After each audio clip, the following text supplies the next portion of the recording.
No visto de hoje, No vídeo de hoje, eu queria falar um pouco, ter uma conversa sobre visto de turista, que muita gente faz um pouco de confusão e caos.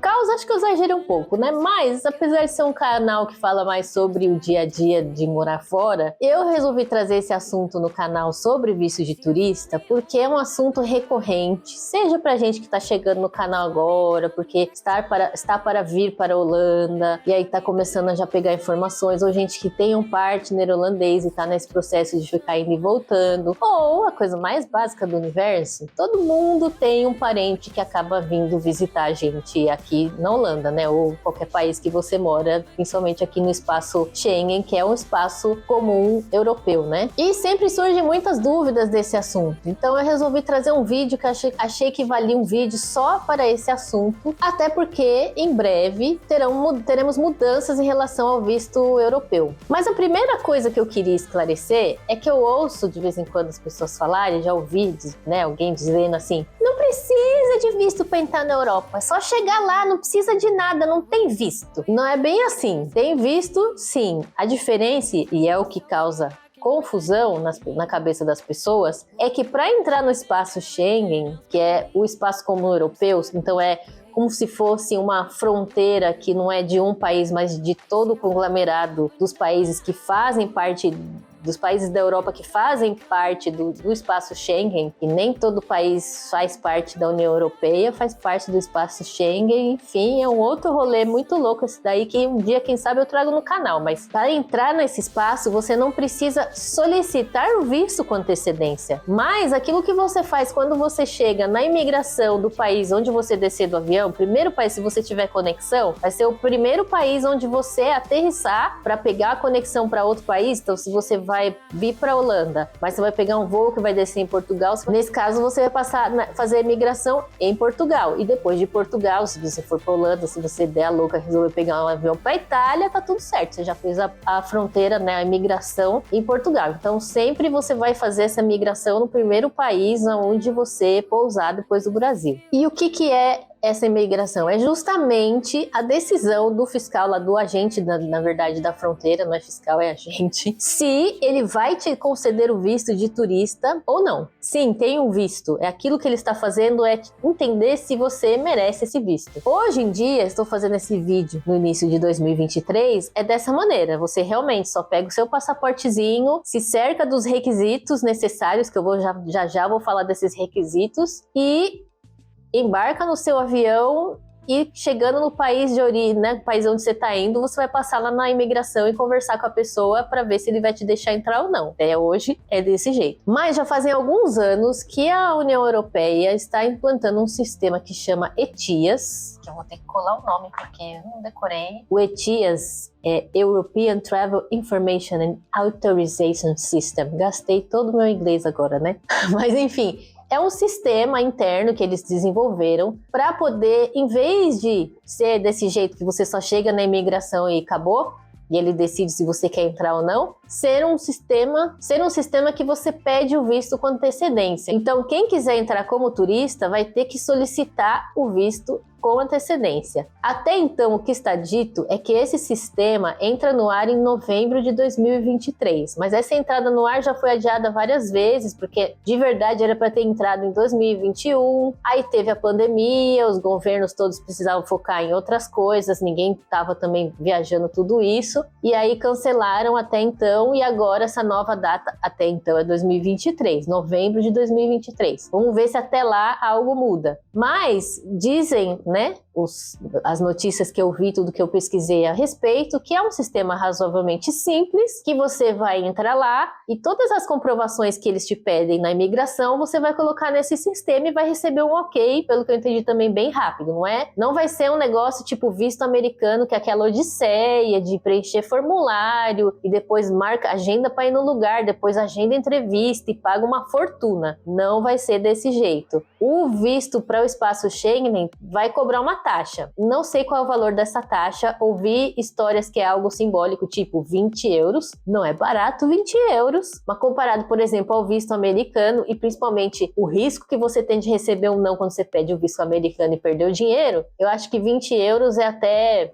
razoável, vamos dizer assim, até porque acredito que esse visto de turismo para entrar no espaço Schengen, eles também não vão ser tão crica como é o visto americano. Visto americano é o ó. Vamos falar a verdade, não é o assunto deste vídeo, mas eu tenho que falar, visto americano é o ó. E a intenção da União Europeia com isso é melhorar esse processo na fronteira, né? Porque hoje todo mundo tem que ir lá e eles têm que verificar um a um para poder liberar, e às vezes tem pessoas que eles batem o olho e sabem, né, que podem dar o visto para aquela pessoa, tem pessoas que ficam na dúvida e faz pergunta e pede isso, pede aquilo.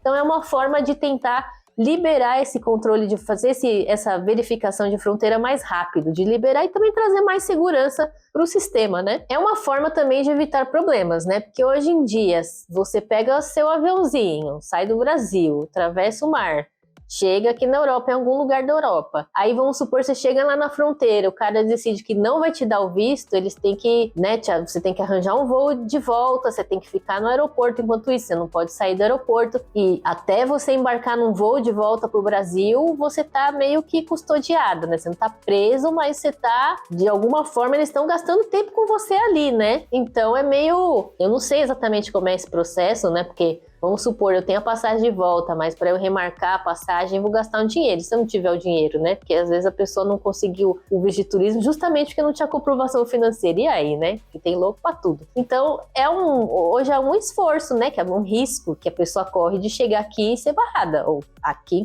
na Europa, né? Não necessariamente na Holanda. Mas, e aí como fica essa pessoa? Então, com esse visto, com esse pedido de visto antecipado, também é uma forma de evitar esse tipo de problema. E como eles disseram, é só um formulário que você vai preencher online. Então é uma coisa que parece que vai ser bem descomplicada. Vamos aguardar e acompanhar esse assunto para ver como é. Mas o que eu queria abordar é o que você precisa como visto de turista para entrar dentro do espaço Schengen, que é esse espaço europeu. Então, basicamente, o que você precisa, na verdade, o que você precisa ter em mente, entenda o que tem na cabeça do cara da imigração. Ele quer saber se você não vai ficar aqui ilegal, se você vai respeitar lá os 90 dias, que é o prazo que um brasileiro pode ficar dentro da Europa como turista, se você vai respeitar esses 90 dias ou se você vai desrespeitar e tentar ficar ilegal na Europa. E como é que eles, né, o básico de como eles conseguem entender se essa é a sua intenção ou não. O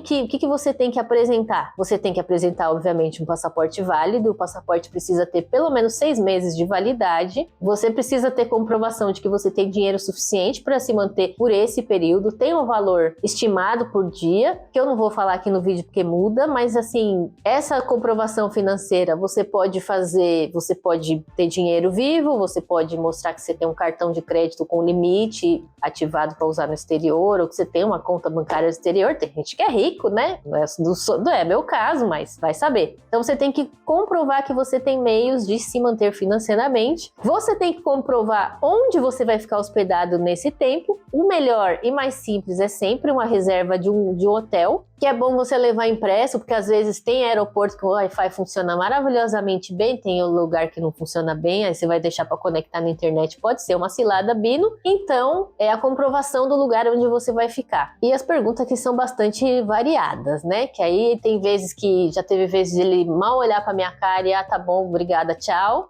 A primeira vez que eu fui pro Brasil e voltei já com visto de residente, achei que a hora que eu desse o meu cartãozinho com o meu visto assim, né, dei até com empáfia não, mas eu já dei assim orgulho, né? Posso entrar, eu sou cidadã, viu? Cidadã não, né? Mas eu sou residente. Mas o cara ainda assim foi em Portugal e o cara ainda assim ficou me fazendo perguntas do tipo, você tem emprego na Holanda? Você isso, você aquilo? Eu falei, nossa, mano, eu sou cidadã, cara. Pensei comigo, não falei, né? Pensei comigo. Mas assim, ele me fez várias perguntas, foi até mais chato do que a imigração da Holanda, mesmo quando eu era turista na Holanda. Mas as perguntas são variadas. E aí, é a parte que eu queria chegar nesse vídeo, dessa história toda de o que precisa para entrar. que tem também algumas exceções. Então, uma exceção é a história da carta convite, que todo mundo pergunta: se vai vir um parente me visitar, precisa ou não de carta convite? O que acontece normalmente, principalmente nós brasileiros, quando um parente nosso vem visitar a gente, ele normalmente fica hospedado na nossa casa. Então, qual é a comprovação de hotel que essa pessoa vai mostrar na imigração? Não tem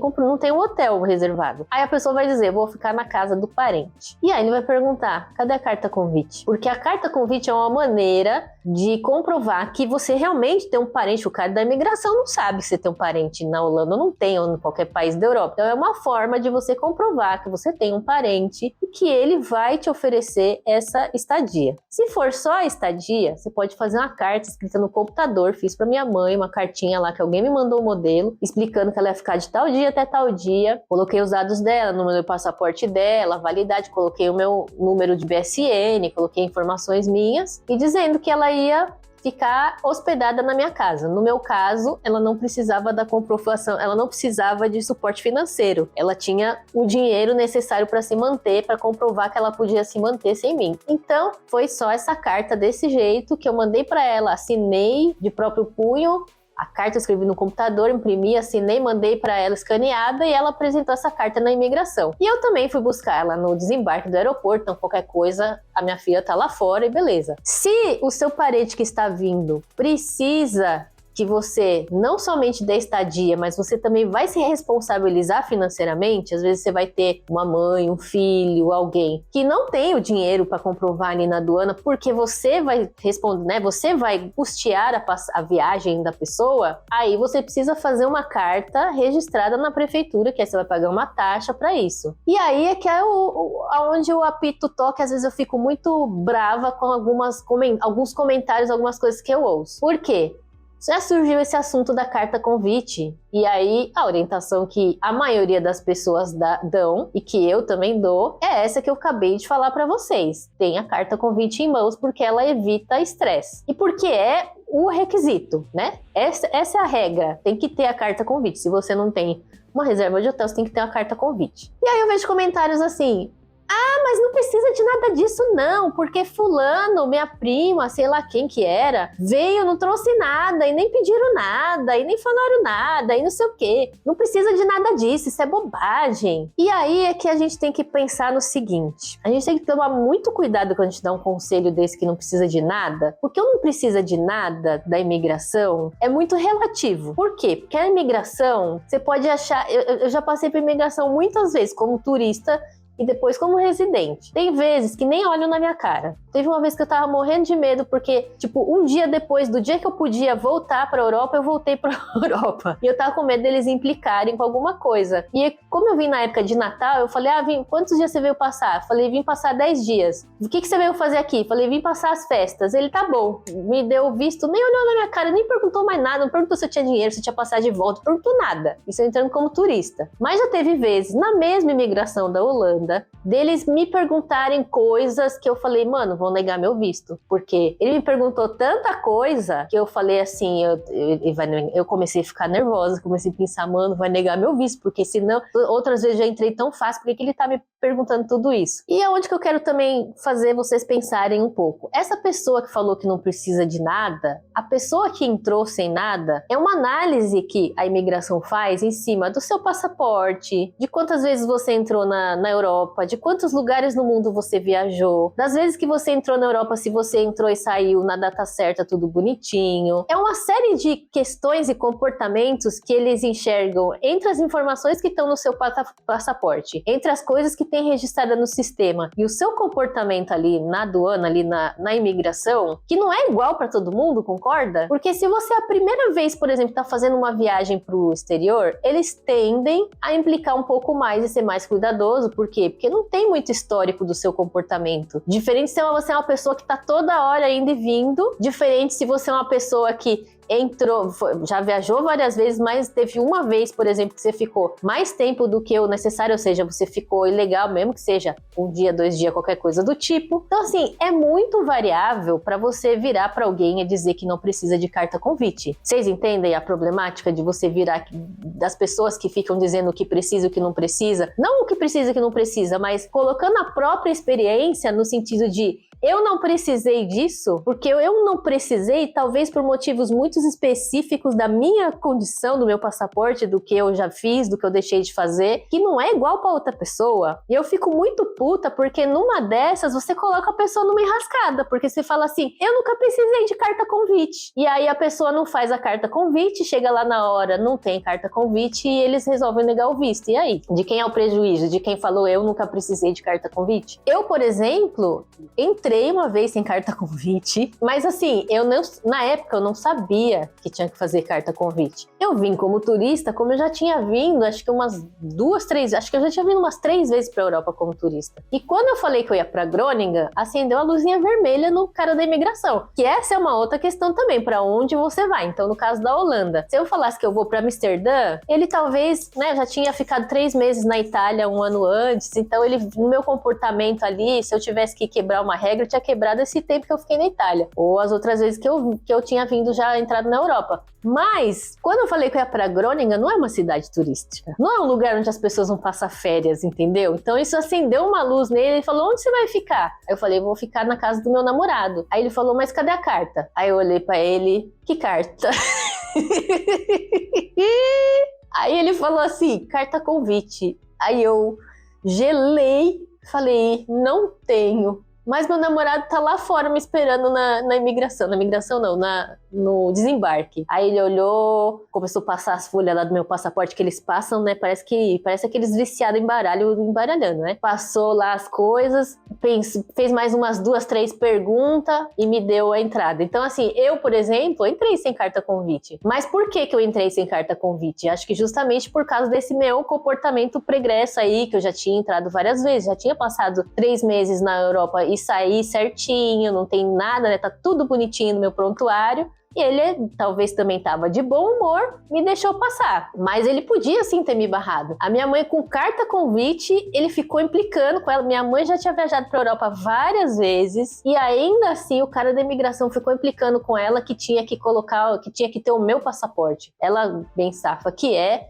virou pra ele e falou assim, tá tudo na carta, lê a carta, tá na carta. Ela não fala inglês, ela fala inglês, entende, mas ela não é super fluente. Ela sacou lê a carta aí, o cara ficou meio resmungando, mas leu a carta, acho que também como viu o comportamento dela, ela já tinha vindo várias vezes pra Europa e tudo mais, ele deixou passar também. Mas é muito perigoso você se basear na experiência de um ou de outro que burlou a regra ou que levou a carta convite e ninguém pediu, ou que levou a passagem e ninguém pediu, ou que levou a comprovação financeira e ninguém pediu, e achar que por isso você não precisa levar, porque é aleatório. Não tem como saber o nível de chatice que eles vão implicar com você ou não. Então, é importante seguir as regrinhas. Sou chata, né? Sou chata pra caramba, eu sei. Mas assim, eu não quero pôr ninguém roubada, entendeu? Eu fico brava com as pessoas que não param pra pensar nisso e saem falando, fulana não se preocupa, não precisa de nada disso, não. Gente, não faz isso, não seja essa pessoa, porque você vai colocar as pessoas em roubada. Para finalizar esse vídeo, que já ficou muito grande, vale lembrar que o visto de turismo na Europa é válido por até 90 dias, então a gente pode ficar 90 dias aqui dentro, a cada 6 meses. Então, dentro de um período de 6 meses, se você ficar, por exemplo, 10 dias, e dentro desse mesmo período de 6 meses, você voltar, ficar, por exemplo, mais 60 dias, você já consumiu 70, você tem que esperar outros 6 meses para zerar o seu visto, senão você pode ter problemas. É como tudo. Pode ser que você burle isso e na imigração acabe passando batido, principalmente quando é tempo picado desse jeito. Pode ser, mas a regra é a regra. Então, eu, por exemplo, fiquei os 90 dias na Itália, que eu fui fazer o intercâmbio, isso há vários anos atrás, e tive que sair, ficar 180 dias, 6 meses fora, sem entrar na Holanda, para depois poder entrar de novo no espaço Schengen. Então, é importante seguir esses tempos, porque se você ficar mais do que 90 dias, você vai ficar ilegal. E aí, você pode ter problema numa próxima vez que você resolver vir para a Europa e pode te barrar, pode te cobrar uma multa, enfim, pode tudo acontecer. Espero que vocês tenham gostado desse vídeo, que seja esclarecedor, porque esse é um assunto que me incomoda, as pessoas que ficam dando conselho errado pela internet. Se inscreve no canal se você ainda não se inscreveu, que isso me ajuda muito. E muito obrigado por me assistir.